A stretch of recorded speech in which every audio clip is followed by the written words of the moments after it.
Just about everybody and their mama is reporting that Matt Patricia is Ryan Day's top candidate for the defensive coordinator position at Ohio State. Let's talk about whether or not that's a good thing or a bad thing.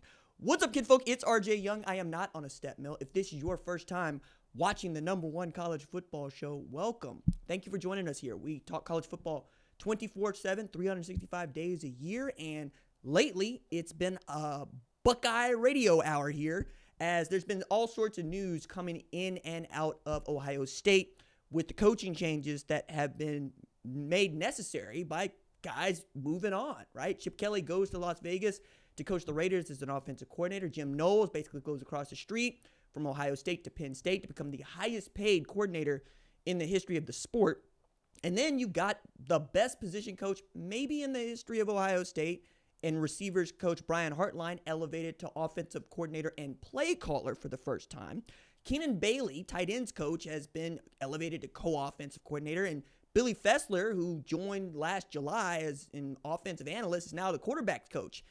It's been a whirlwind around Ohio State these last 4 weeks in particular, and Ryan Day has been very shrewd about making his decisions about who he would like to join this staff to help them defend the 2024 national championship. And the nice thing that I think he's been leaning into is he's the head coach at Ohio State, which has the largest fan base in our sport and is at the peak of its powers once again. There's a lot of candidates that want this job. There's also a lot of people that are popping up that we wouldn't otherwise.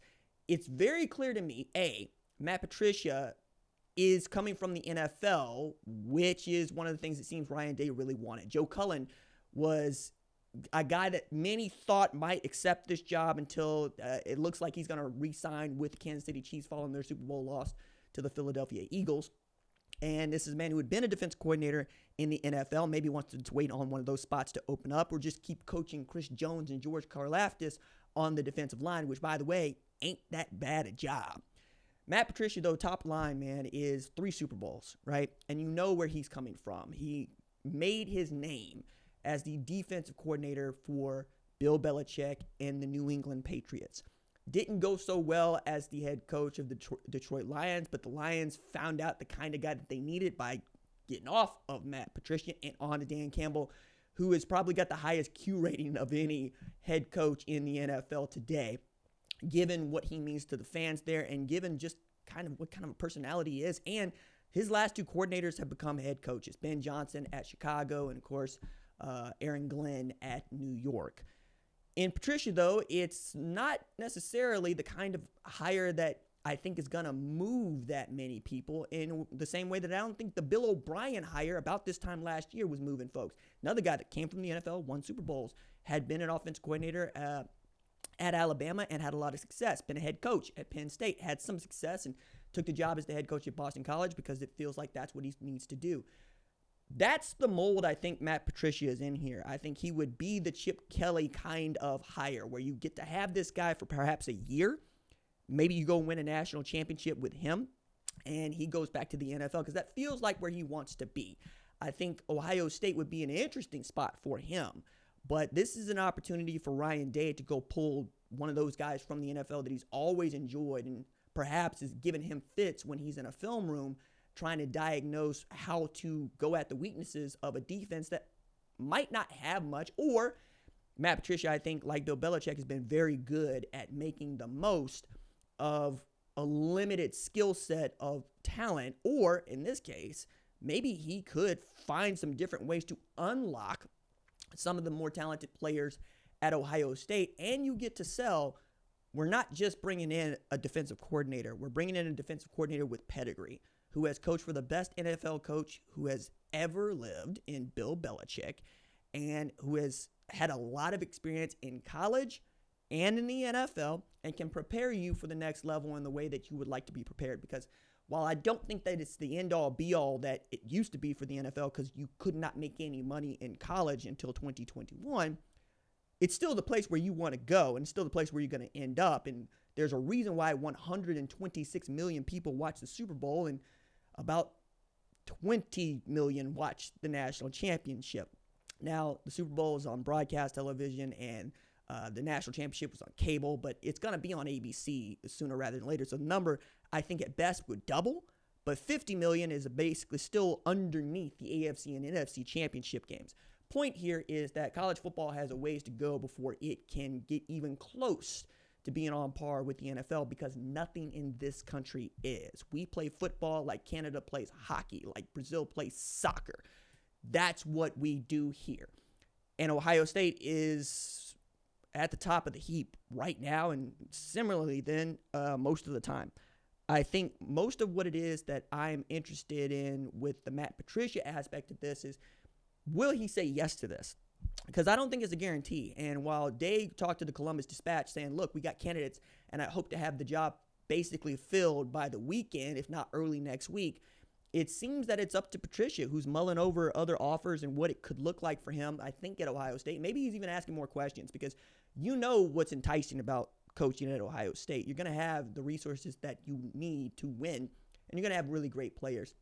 You also know the downside to coaching at Ohio State is losing is not just frowned upon. They're going to look at you and say, you're the problem, because we give you everything you possibly could have and need. Just ask Ryan Day about 2024. They pulled out all the stops. You need this much money to pay these players to come in and to retain them for the 2024 season. You've got it. You need to go get a better running backs coach than Tony Alford and Carlos Lachlan. You got it. You wanted to hire your mentor and a former head coach and a guy who had coached teams to a national championship in Chip Kelly. You got it. You wanted to go retool with Jim Knowles. You got it. It's that sort of intimidating that I think Matt Patricia would be walking into, all right?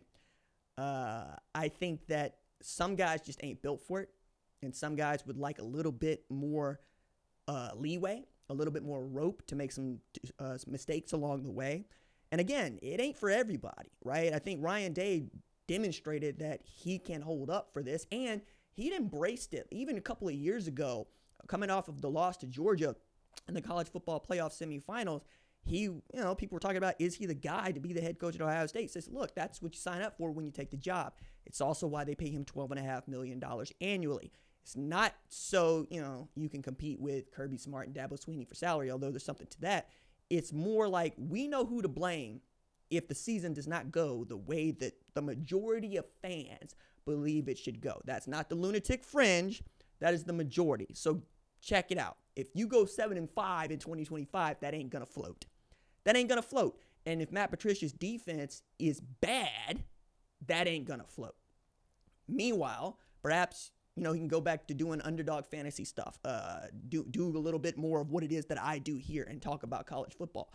But it seems like he's entertaining it. And if he wants to go get it, I would like to see what he can do with it, because that would be very interesting, especially with, Bill Belichick being in North Carolina and basically putting his boys on the staff and saying, all right, let's see what we can do with Steve. And I was thinking about that. I was going, if you are Bill Belichick and you knew you could get Matt Patricia in North Carolina, would you have done it? Maybe he tried. Maybe he said no. But Ohio State and Alabama and Georgia, Texas-ish, those are the closest comps to, I think, an NFL coach wanting to take a job in college, right? Bill O'Brien being a great example of that. Chip Kelly being a great example of that. There are those that were willing to dip into our sport, if nothing else, to see what it's like. But I don't think that Matt Patricia is going to be staying in college football for a long time. I think he would be here for 2025 to try to get Ohio State to running it back this one more time and perhaps give you a leg up when it comes time to play against Michigan. Sharon Moore's got an NFL defensive coordinator in Wink Martindale who created the defense that they've been running since they've been winning football games at a high clip in 2021. Maybe that's what you think you're going to get with Matt Patricia. Maybe he does become Wink Martindale, but I just would like to see it happen first.